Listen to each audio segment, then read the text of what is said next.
तथाकथित शराब घोटाले में 2 साल से सीबीआई और ईडी की जांच चल रही है। इस 2 साल में बार बार, चाहे लोअर कोर्ट हो, चाहे हाई कोर्ट हो, चाहे सुप्रीम कोर्ट हो, एक सवाल बार बार उठा है कि मनी ट्रेल कहां है, पैसा कहां गया।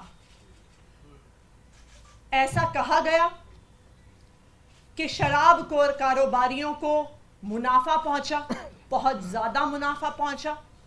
लेकिन अगर उन्हें मुनाफा पहुंचा तो उन्होंने किसको रिश्वत दी, उन्होंने किसको पैसे दिए?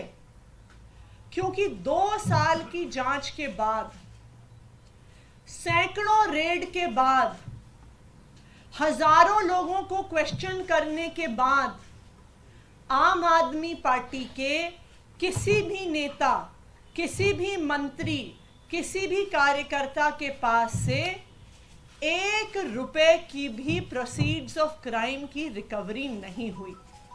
आज तक आम आदमी पार्टी के किसी भी नेता के पास प्रोसीड्स ऑफ क्राइम का, इस मनी ट्रेल का 1 रुपया भी नहीं मिला। और ये सवाल बार बार सुप्रीम कोर्ट ने भी कोर्ट में पूछा और अपने आदेश में भी लिखा कि मनी ट्रेल कहां है। अरविंद केजरीवाल जी को 2 दिन पहले इसी तथाकथित शराब घोटाले के तहत गिरफ्तार किया गया। अरविंद केजरीवाल जी की गिरफ्तारी सिर्फ एक व्यक्ति के बयान के आधार पर है। यह व्यक्ति कौन है? इस व्यक्ति का नाम है शरत चंद्र रेड्डी। शरत चंद्र रेड्डी औरोबिंदो फार्मा करके एक बहुत बड़ी दवाइयां बनाने की कंपनियों के मालिक हैं। इनके पास कई और कंपनियां भी हैं, जिसमें से 2 प्रमुख कंपनियां हैं, एपीएल हेल्थकेयर और यूजिया फार्मा। शरत चंद्र रेड्डी जी को भी दिल्ली की एक्साइज पॉलिसी में शराब के कुछ दुकानें मिली, उनको कुछ जोन मिले। शरत चंद्र रेड्डी को 9 नवंबर 2022 को क्वेश्चनिंग के लिए बुलाया गया और शरत चंद्र रेड्डी ने साफ साफ कह दिया कि मैं कभी अरविंद केजरीवाल से मिला नहीं, मेरी उनसे कोई बात नहीं हुई, मेरा आम आदमी पार्टी से कोई लेन देन नहीं है।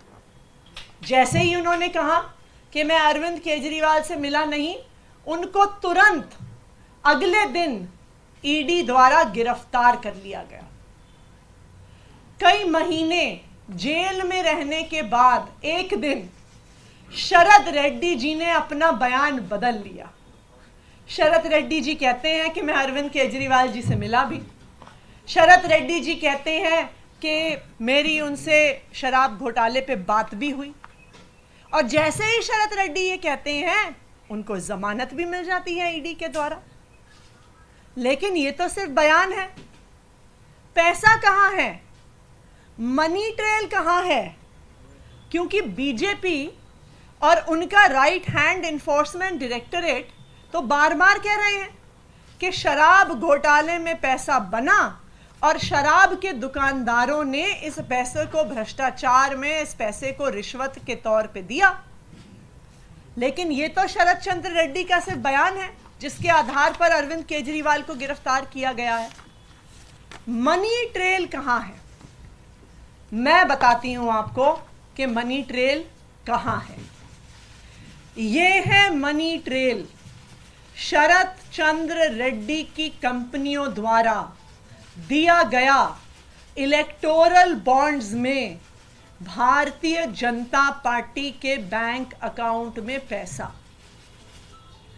आज ये मनी ट्रेल पूरे देश के सामने आ गई है कि शरत चंद्र रेड्डी, औरोबिंदो फार्मा का मालिक, एपीएल हेल्थकेयर का मालिक, यूजिया फार्मा का मालिक, शराब का कारोबारी, उसने 4.5 करोड़ रुपए के इलेक्टोरल बॉन्ड्स दिए एक्साइज पॉलिसी के बनने के दौरान भारतीय जनता पार्टी को, उसके बाद गिरफ्तार होने के बाद 55 करोड़ रुपए के इलेक्टोरल बॉन्ड्स दिए भारतीय जनता पार्टी को। तो जिस मनी ट्रेल की पिछले 2 साल से तलाश हो रही थी, आज वो मनी ट्रेल सामने आ गई है कि आखिरकार शराब के कारोबारियों ने पैसा किसको दिया, पैसा कहां गया और पैसा कब गया। तो अब मैं प्रधानमंत्री नरेंद्र मोदी जी को चैलेंज कर रही हूं, मैं उनके राइट हैंड इन्फोर्समेंट डायरेक्टरेट को चैलेंज कर रही हूं कि आज शराब घोटाले की मनी ट्रेल मिल गई है। सारा पैसा भारतीय जनता पार्टी के बैंक अकाउंट में गया है। तो enforcement directorate Bharatiya Janata party को आरोपी बनाए और enforcement directorate Bharatiya Janata party के राष्ट्रीय अध्यक्ष जेपी नड्डा को गिरफ्तार करे, क्योंकि अब पहली बार एक्साइज पॉलिसी के मामले में आधिकारिक मनी ट्रेल सामने आ गया है और ये मनी ट्रेल सीधा शराब के कारोबारियों से भारतीय जनता पार्टी के बैंक अकाउंट में गया है। अब मैं चाहूंगी कि सौरभ भारद्वाज जी और डिटेल में इस बात को रखें। नमस्कार साथियों, जब से इलेक्टोरल बॉन्ड के बारे में सुप्रीम कोर्ट में चर्चा हुई, सब लोगों के सामने है कि भारतीय जनता पार्टी, केंद्र सरकार, एसबीआई, इलेक्शन कमीशन सब कोशिश कर रहे थे इलेक्टोरल बॉन्ड किस कंपनी ने किस पार्टी को दिया, ये जांच जो है ये सुप्रीम कोर्ट ना करे और ये डिटेल्स बाहर ना आए। मगर जब से ये डिटेल्स बाहर आई हैं, बहुत serious questions Bharatiya Janata party से उठते हैं और मैं आपको डेट वाइज बताऊंगा ताकि हर एक साधारण आदमी को समझ में आ जाए कब कहा गया कि ऑरबिंदो फार्मेसी और उसके डायरेक्टर मनी लॉन्ड्रिंग कर रहे हैं। मनी लॉन्ड्रिंग कर रहे हैं का मतलब तो भ्रष्टाचार कर रहे हैं। ईडी कह रही है कि वो भ्रष्टाचार कर रहे हैं। जो कंपनी मनी लॉन्ड्रिंग कर रही है या जो आदमी मनी लॉन्ड्रिंग कर रहा है, आपकी ईडी उसको छापा मार रही है, आपकी ईडी उसको गिरफ्तार कर रही है, वो कंपनी आपको चंदा दे रही है। और 1-2 नहीं, 59.5 करोड़, 59.5 करोड़ रुपए का चंदा भारतीय जनता पार्टी ने लिया है। उनके अकाउंट से इनके अकाउंट में आया है, सबूत है। सुनिए, नवंबर से पहले, नवंबर 2021 से पहले की बात बतानी जरूरी है क्योंकि नवंबर 2021 में ये पॉलिसी आई और इस पॉलिसी के अंदर ईडी का आरोप है कि शरद चंद्र रेड्डी और उनसे संबंधित कंपनियों को दिल्ली के अंदर 5 जोन मिले लिकर वेंट्स के।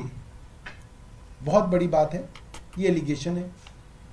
ये पॉलिसी नवंबर 2021 में आई। तो जब ये पॉलिसी चल रही थी उस दौरान, यानी कि 5 जनवरी 2022 को ये पॉलिसी उस वक्त रन कर रही थी, इनके पास 5 जोन थे। उस दौरान ऑरबिंदो फार्मा ने 3 करोड़ के बॉन्ड खरीदे और उसके कुछ दिनों में बीजेपी ने वो बॉन्ड इनकैश करा लिए। अभी सबूत आ गए हैं कि भारतीय जनता पार्टी ने ये पैसा ले लिया है।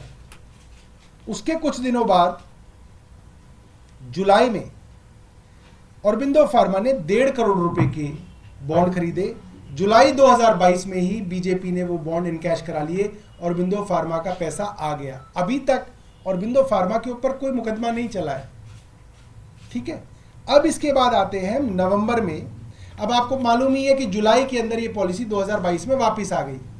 सरकार ने वो पॉलिसी वापस ले ली और ये बात होने लगी, सब जगह मुकदमे दर्ज होने लगे। सीबीआई के मुकदमे दर्ज हो गया कि ये जो कंपनियां हैं ये अब रडार में हैं, इनके ऊपर जांच चल रही है। अब आप सुनिए कि 9 नवंबर को 2022 ईडी शरद चंद्र रेड्डी को बुलाती है, शरद चंद्र रेड्डी कहते हैं कि मैं अरविंद केजरीवाल से कभी नहीं मिला, कोई पैसे का कोई लेन देन नहीं है, कोई सवाल ही नहीं उठता। अगले दिन 10 नवंबर 2022 को शरद चंद्र रेड्डी को ईडी गिरफ्तार कर लेती है। अब सुनिए, ईडी की गिरफ्त में है शरद चंद्र रेड्डी, गिरफ्तार हो चुके हैं। 10 नवंबर 2022 को गिरफ्तार हुए हैं। 15 नवंबर 2022 को औरबिंदो फार्मा 5 करोड़ रुपए के बॉन्ड खरीद के बीजेपी को देता है। अब ये साफ है, आपके पास वो आदमी है, उसका डायरेक्टर आपके पास अंदर है जेल में, पीएमएलए में, मनी लॉन्ड्रिंग में, उसके पिताजी की कंपनी है, आपने 5 करोड़ रुपए उस कंपनी से भारतीय जनता पार्टी ने बॉन्ड में ले लिए। अब आगे सुनिए, ये भी इनकैश करा लिए गए। इसके बाद 6 जनवरी 2023, इस वक्त शरद चंद्र रेड्डी जेल में है, 5 करोड़ रुपए देने के बाद भी जेल में है।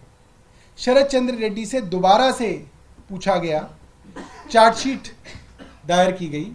चार्जशीट के अंदर ईडी ने कहा कि शरद चंद्र रेड्डी ने माना नहीं है, मगर ईडी कह रही है कि यह किंगपिन है। जो कल अरविंद केजरीवाल जी को किंगपिन बताया जा रहा था, वो 6 जनवरी 2023 में शरद चंद्र रेड्डी थे, उनको किंगपिन बताया गया और उनके खिलाफ चार्जशीट दायर कर दी गई और बताया गया ये सबसे बड़े बेनिफिशियरी हैं। जैसे कल अरविंद केजरीवाल जी को बताया कि ये किंगपिन भी है और बेनिफिशियरी भी है, ये शरद चंद्र रेड्डी थे 1 साल पहले।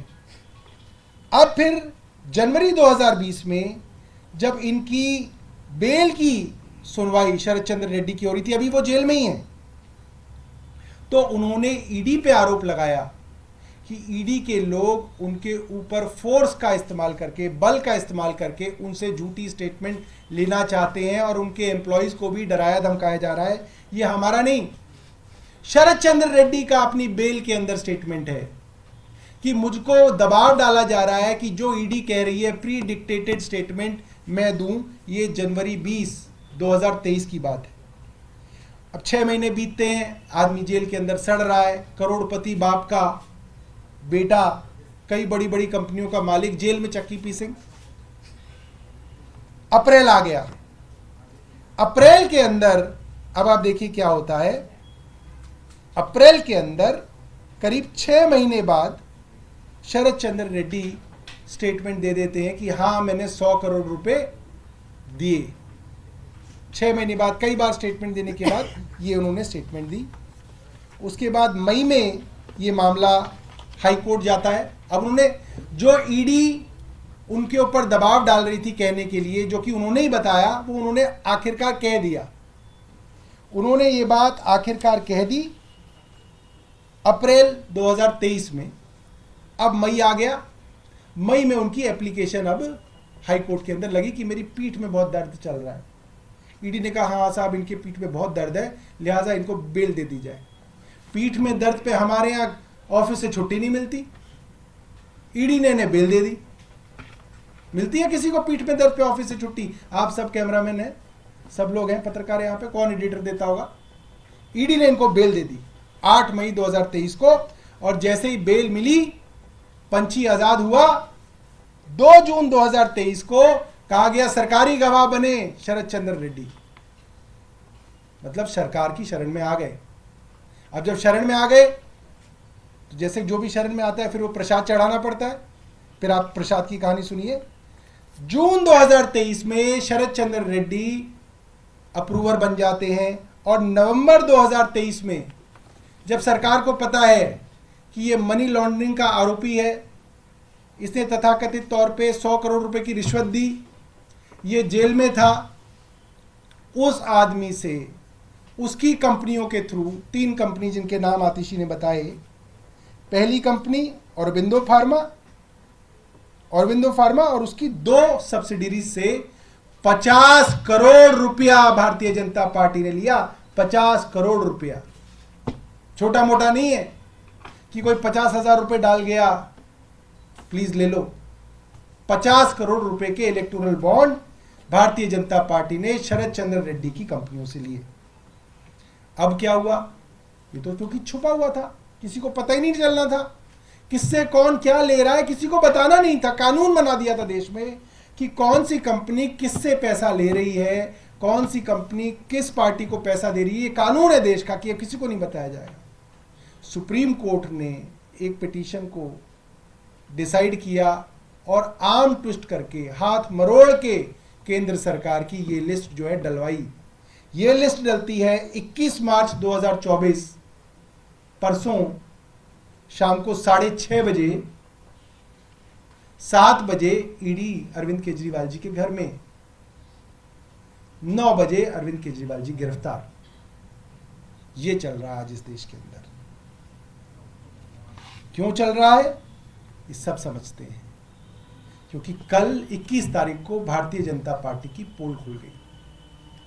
अब ये तो भारतीय जनता पार्टी वाले ही ये पाठ हमें इतने दिनों से पढ़ा रहे हैं मीडिया वालों को, कि अगर पैसा पॉलिटिकल पार्टी के पास आ जाए तो वो भी आरोपी बनती है। ये तो भारतीय जनता पार्टी के ही सारे के सारे जो है प्रवक्ता हमें 1 साल से समझा रहे हैं।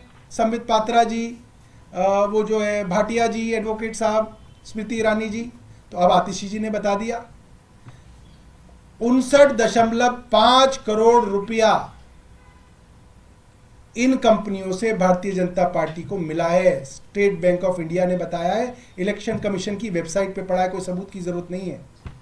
जिसमें 55 करोड़ रुपया वो है जब वो आरोपी बन गया था, जब भारतीय जनता पार्टी की केंद्र सरकार को पता चल गया था और पूरी दुनिया को पता चल गया था कि वो मनी लॉन्ड्रिंग का आरोपी है, उसके बाद भी इन्होंने उससे 55 करोड़ रुपए ले लिया।